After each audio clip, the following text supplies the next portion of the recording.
বগুড়ার ঠ্যাঙ্গামারা এলাকায় করতোয়া নদীর ভরাট করে গ্লাস ফ্যাক্টরি সহ 11টি বিল্ডিং স্থাপনা করে টিএমএসএস নামে একটি প্রতিষ্ঠান। এতে করে নদীর ভারসাম্য নষ্টের পাশাপাশি ও পানির প্রবাহ না থাকায় জলাবদ্ধতা দেখা দেয়। এরপর জেলা প্রশাসন উচ্ছেদ অভিযান পরিচালনায় মোট 93% জায়গা উদ্ধার করে। এ বিষয়ে জেলা পানি উন্নয়ন বোর্ড জানিয়েছে, কেবল টিএমএসএস নয়, করতোয়া নদীর রক্ষায় অবৈধ সব স্থাপনা উচ্ছেদ করা হবে। আমরা ওখানে 93% জমি উদ্ধার করেছি।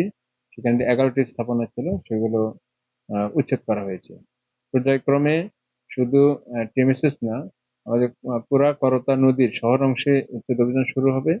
এছাড়া সুবিল খাল আছে, অটো খাল আছে, এবং আমাদের যমুনার ধারে যে বন্যা নিয়ন্ত্রণ বাঁধ রয়েছে সেখানেও অসংখ্য অবৈধ স্থাপনা রয়েছে। সবগুলোই পর্যায়ক্রমে জেলা প্রশাসন, পুলিশ প্রশাসন সহায়তায় সেগুলো উচ্ছেদ অভিযান অব্যাহত থাকবে।